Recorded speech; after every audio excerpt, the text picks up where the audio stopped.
그러면 이번 시간에는 저번에 봤던 저번에 이제 로마 공화정의 발전을 봤고, 그 공화정이 옥타비아누스, 아우구스투스를 기점으로 제정으로 변하는 걸 보고 있습니다. 자, 그럼 이제 우리는 제정을 이제 마무리해 볼게요. 로마의 발전에서 제정을 마무리해 볼게요. 자, 우선 요 빈칸에 우리는 뭐라고 써야 되냐면, 오현재 시대라고 쓸 겁니다. 왜 이렇게 두꺼워? 오현재 시대. 이것도 두껍네요. 이걸로 했나 보다, 내가. 그치?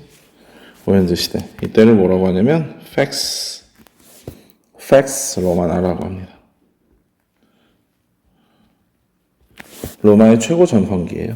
이 당시에 로마가 최대 영토를 구가합니다.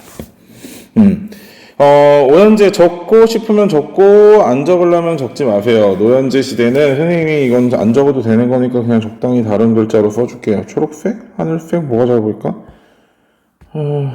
그러네. 보라색으로 쓸게. 오현재는 누구누구를 얘기하냐면 옥타비아누스 이후에 네르바 그 다음에 트라이아누스, 하드리아누스, 안토니누스 피누스,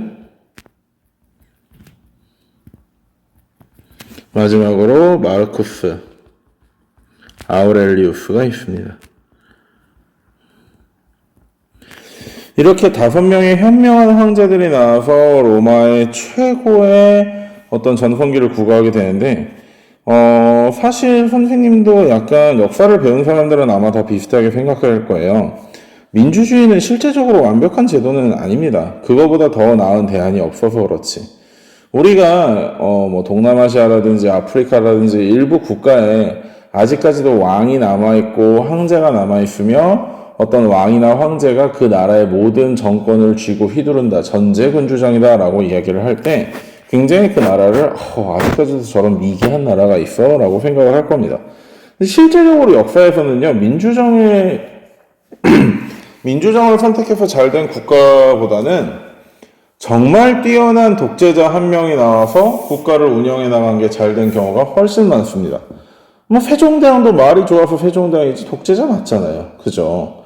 그런 식으로 이 로마 시대의 이 당시는 정말 5명의 황제가 연달아서 엄청난 능력을 가지고 있던 사람들이 줄줄이 나와서 로마를 최고의 어떤 그런 시대로 이끌었습니다. 이게 사실 몇몇 있어요. 아들 관계에서 이런 경우가 몇 명 있거든요. 생각해 봅시다. 막말로 이성계도 굉장히 뛰어난 사람이었고, 그 다음대 왕을 이었던 이방원은 대단한 사람이고요. 이방원의 아들 세종, 그리고 세종의 아들 문종까지 거의 3, 4대에 걸쳐서 정말 뛰어난 황제들이 많이 나왔어요. 청나라도 마찬가지입니다. 청나라도 그 창업군주였던 누르하치, 그 이후에 섭정왕 도르곤을 잠깐 건너서 강희제, 옹정제, 걸룡제로 이어지는 강건성세, 분명히 아들들이었음에도 불구하고 굉장히 뛰어난 사람이 세종대왕 같은 사람이 거의 역대급으로 3번이 나온 거예요. 연달아서. 그러니 청나라가 그 시기에 가장 강력한 국가가 되올 수 있었던 거죠. 여기도 마찬가지인데, 실제 근데 여기는 뭐가 또 어떤 장치가 있었냐면, 애초에 네르바와 트라이아누스와 하드리아누스와 안토니누스 피누스와 마르쿠스 아우렐리우스는 친아들 친아빠가 아닙니다. 양아들과 양아빠로 구성된 관계예요. 옥타비아누스 본인이 카이사르의 양아들로서 자기가 나름대로의 정치 교육을 받고 로마의 황제가 되었듯이, 옥타비아누스는 자기의 자식들보다도 내가 정말로 현명하고 뛰어난 사람을 나의 양아들로 삼아서 그 사람에게 황제의 자리를 물려줘야겠다라고 생각을 했었고, 이것은 그야말로 대성공해서 로마가 오현재 팩스 로마나라는 엄청나게 강력한 그 전성기를 구가할 수 있게 해줍니다. 그런데 마지막 마르쿠스 아우렐리우스 시대에 살짝 이상한 일이 있었어요.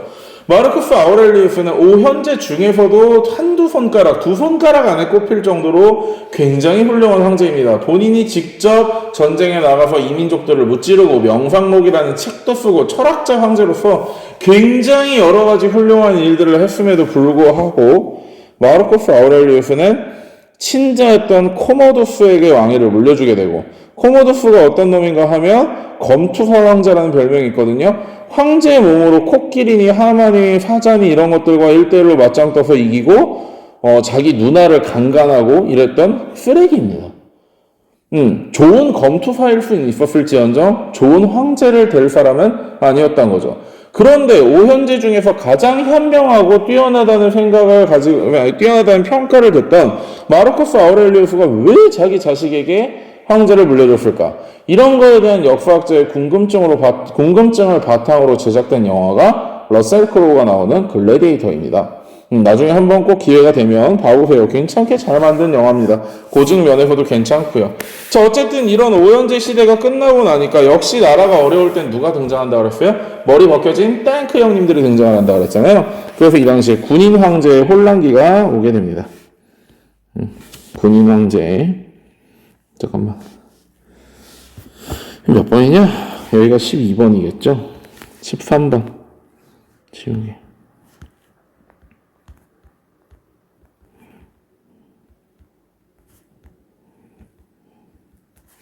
군인 황제의 혼란기가 오게 됩니다.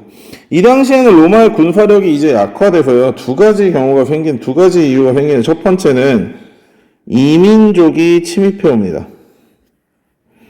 이민족의 침입이 늘어나고 이 때문에 이민족을 막기 위해서 군대를 양성해야 되니 세금이 올라갑니다. 그런데 세금을 내기 힘든 농민들은 도망을 가게 되죠. 그리고 이민족이 침입하는 것도 침입하는 거고 실제로 이제 더 이상 로마 영토가 너무나 최대치로 늘어났기 때문에 그 바깥쪽을 나가게 되면 사실 쓸모가 없는 땅들입니다. 뭐 너무 춥다든지 아니면 너무 습지라든지 또는 뭐 사막이라든지 그래서 그 새로운 속주가 추가되지가 않고 유지되거나 오히려 이탈하게 됩니다.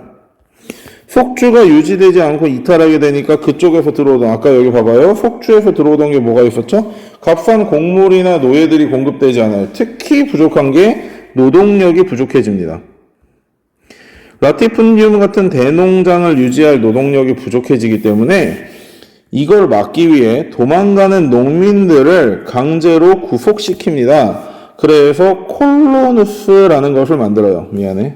글자 꼬였다. 그래서 콜로누스라는 걸 만드는데 이 콜로누스가 뭐냐면 콜로누스는 부자유소작인입니다. 즉 농민은 원래 자유인이어야 되잖아. 그치? 근데 농민들의 이동할 권한, 이사갈 권한을 뺏어버리고 강제로 이곳에서 농사를 짓게 만드는 거예요. 왜? 자, 귀족들은 지금 대농장을 속주에서 들어오는 노동력을 통해서 라티푼디움 경영하고 있었잖아. 그치?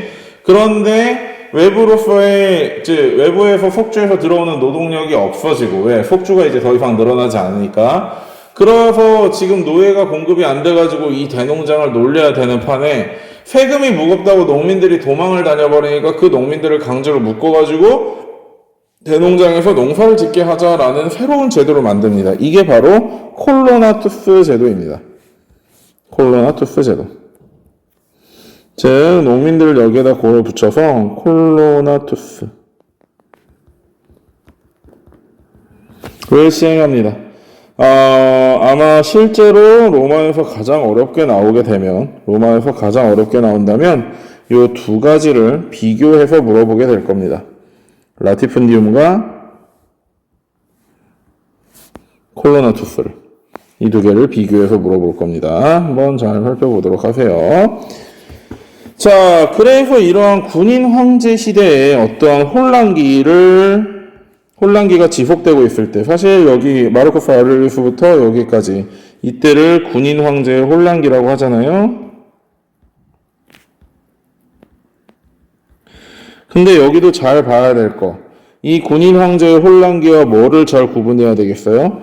군인 정치가와 군인 황제의 혼란기를 구분을 잘 해줘야 됩니다. 시대를 물어볼 때 군인 황제들이 등장해서 로마가 혼란해졌다는지 군인 정치가들이 등장했다는지 정확히 구분해야 돼요. 이때는 군인 황제입니다. 그 군인 황제들 가운데서 로마의 중흥, 다시 부활하는 로마의 중흥을 이끌었던 3명의 군주가 있습니다. 그들이 디오클레티아누스, 콘스탄티누스, 그리고 테오도시우스입니다. 자, 첫 번째 디오클레티아누스부터 가겠습니다. 14번. 디오클레티아누스. 너무 글자가 어렵다고 생각되면 앞에 두 글자만 외우세요. 자, 첫 번째 디오클레티아누스는 전제군주정을 실시했어요. 우리 전제군주정이 뭔지는 알렉산더 하면서 배웠잖아. 그치? 요게 기존엔 없었는데 2015년 개정교육과정에서 추가가 된 내용입니다. 사실 당연히 전제군주정 아니었어 라고 생각을 하지만 그나마 기존에 있던 오현제 시대의 황제들은 나름대로 원로원과의 협치를 통해서 나라를 잘 다스려가고 있었어요. 그런데 군인 황제들이 등장을 하게 되면서 원로원이 사실 거의 유명무실화되고 그 이후에 군인 황제 가운데서 강력한 세력으로 등장했던 디오나 콘수나 테오도시우스는 원로원과의 협업을 통한 통치가 아니라 전제군주정, 동방에 내가 하고 싶은 대로 할 거야 라고 하는 그러한 동방의 전제군주정을 택하게 됩니다. 사실 이 정도 서술까지는 잘 안 나오는 편이지만 그러면 기존의 황제의 권한과 이때의 전제군주정은 뭐가 다른 거예요? 라고 물어보는 친구들 때문에 선생님이 미리 설명을 했어요. 자, 그 다음에 사제통치체제라는 것을 활용합니다. 이것도 개정교육과정에서 명칭이 바뀌었어요. 원래 기존의 공부 개정교육과정에서는 사분할통치라는 말을 썼는데요. 사제통치체제로 해서 동방정제와 부제, 그러니까 황제가 정제가 있고 부제가 있습니다. 그런데 이게 뭐와 뭘로 나눠졌어? 동과 서로 나눠져서 총 4명의 황제가 있는 거죠. 4명의 황제가. 이해됐어요? 정제와 부제 이런 뜻으로 이런 식으로 얘기를 합니다. 자, 그 다음에 15번 콘스탄티누스 대제를 보겠습니다.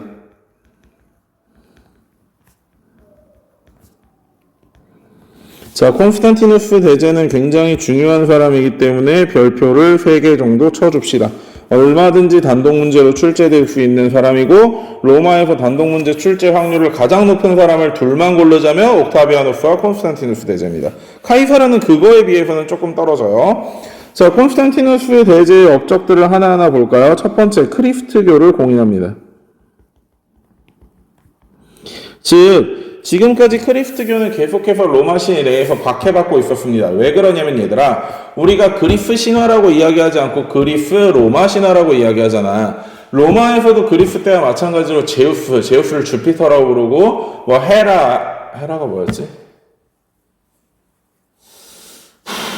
세턴이었나? 세턴이 헤라였나? 아니 뭐 하여튼 그런 식으로 이름만 바뀌어가지고 그리스 로마 신화의 신들을 그대로 따르고 있었어요. 그런데 그러한 다신교를 인정하지 않고 오직 하느님 아버지만이 유일한 신이다라고 주장하던 기독교인들은 원래 로마에서 탄압을 받고 있었는데 반대로 기존에 있던 그 그리스 로마 신들의 문제점이 뭐라 그랬지? 너무 인간적인 거. 그리스 로마 신화의 신들은 막 섹스도 하고 남의 여자 건들고 막 요새 부부의 세계가 거의 웃겨 보일 정도의 개막장 드라마잖아. 그리스 로마 신화 읽어보면. 그런 식에서 나름대로 신이 신의 모습이 우리가 일반 민중들이 경멸하는 로마 귀족의 모습과 다를 바가 없었기 때문에 나름대로 쉽게 받아들이지 않던 거지. 그런데 그 틈새를 파고들어서 나름대로 사랑, 봉사, 청렴 이런 것을 강조하던 기독교가 일반 민중들의 마음을 확 사로잡은 거예요. 그렇기 때문에 로마 제국에서는 이런 그 기독교는 그리고 사람이 평등하다고 믿고 이러기 때문에 황제의 권한을 인정하려고 하지 않잖아. 그런 것들 때문에 로마는 대대적으로 기독교를 지금까지는 박해해 왔었지만 콘스탄티누스 대제부터 그래 기독교 믿어 좋아 너희 허용해 줄게 라고 해서 크리스트교를 공인합니다. 여러분 공인과 크리스트교를 국교화했다는 건 다른 의미예요. 자, 공인 먼저 가보겠습니다. 공인은 그래서 이 공인한 거를 밀라노에서 발표했다 해서 밀라노 칙령이라고 합니다. 밀라노 칙령.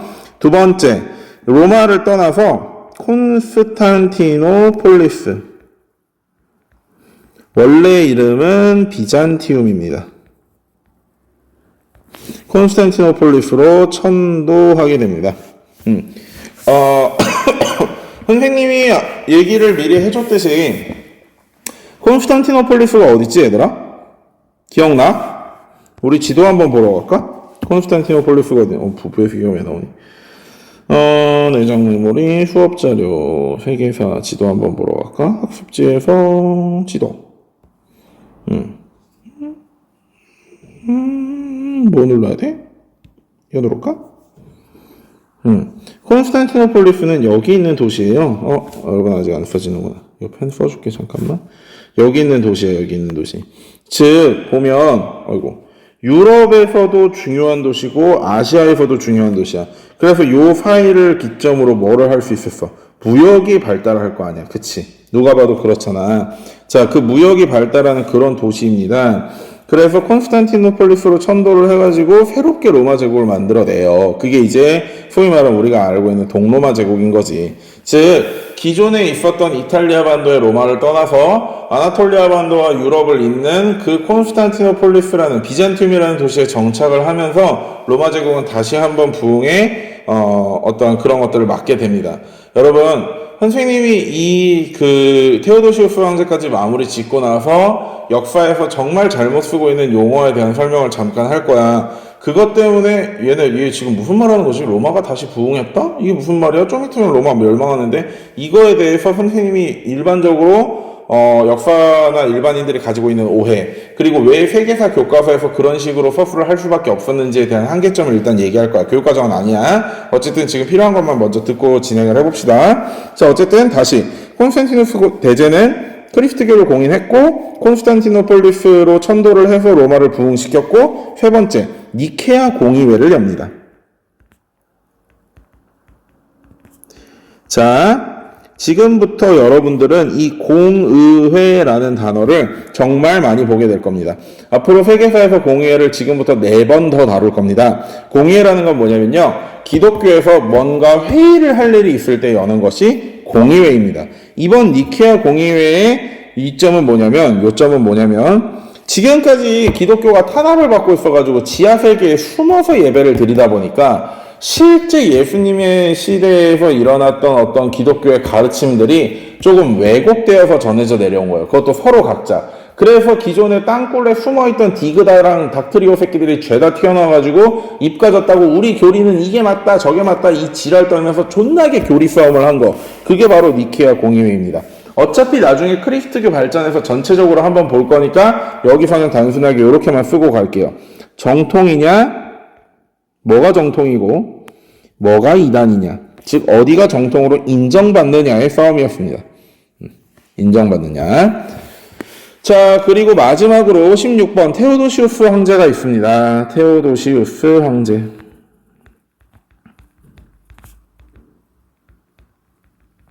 자, 테오도시우스는 황제라는 말을 지금까지 안 썼죠? 테오도시우스는 기독교를 공인했습니다. 즉 크리스트교를 공인이 아니라 미안해. 국교화했습니다. 즉 지금까지는 콘스탄티누스 때 크리스토교 공인은 기독교를 믿건 그리스 로마신을 믿건 알라를 믿건 알라는 이 시대에 없었지. 또 뭐 있을까? 하여튼 니 꼴리는 대로 살건 그것은 자유다라고 했다면, 테오도시우스 때는 하나님 예수님 안 믿으면 니네 다 사형 이거였다고. 국교로 만들었다고. 국가의 종교로 만들었다고. 자, 그렇게 테오도시우스가 크리스토교를 국교화하게 되고요. 테오도시우스 사후에 동로마와 서로마가 분열을 합니다.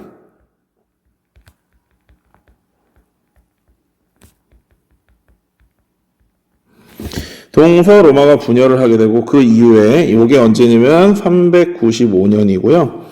그 이후에 서로마가 멸망합니다. 언제? 476년에 누구에 의해서? 바이 오도아케르에 의해서.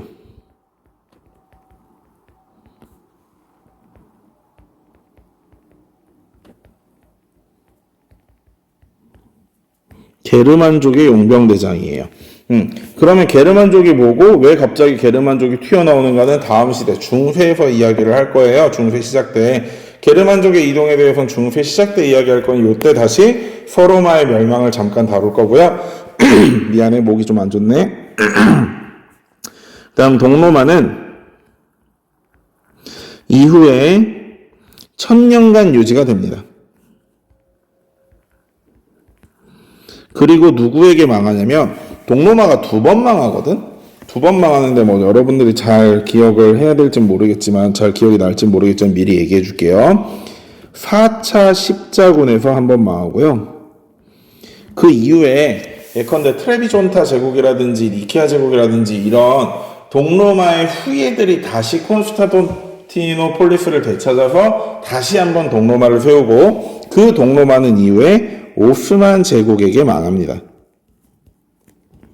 정확히는 오스만 베이국이라는 표현을 쓰는데 여러분들에게 오스만 베이국 이런 표현을 쓰지 않을 거니까 어쨌든 4차 십자군 때 한번 망하고 오스만 제국도 한번 망하고 이 오스만 제국에 의해서 비잔틴 제국이 망하는 거, 이거를 중세의 끝으로 보는 학자들도 많습니다. 자, 이렇게 하면 우리가 로마의 정치사를 다뤘는데요. 선생님이 지금부터 이야기하고 싶은 게 뭐냐면 요 뒤에 있는 요 이제 밑에 있는 내용들 있잖아요. 로마의 문화라든지 공화정의 구조라든지 이런 것들은 다음에 이야기를 하고 다음 강의에서 이야기하고 선생님은 두 가지를 얘기하고 싶은 게 하나 있어요. 요 강의를 쓸게요. 요 칸을 쓸 건데 요 칸은 문화사 칸이니까 따로 쓰지 마세요. 이거 교육과정 외의 이야기입니다. 여러분들은 이렇게 알고 있습니다. 대부분의 사람들이 다 이렇게 알고 있어요. 대부분의 사람들이.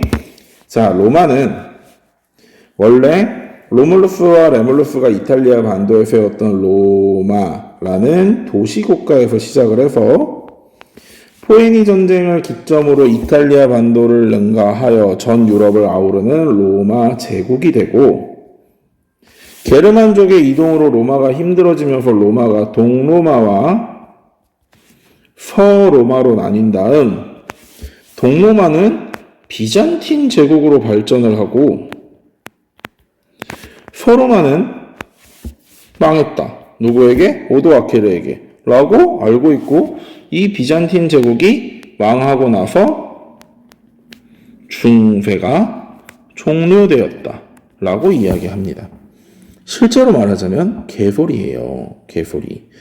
이 비잔틴 제국이라는 표현은 전국적으로 아마 제가 알기로 일본과 우리나라만 쓸 겁니다.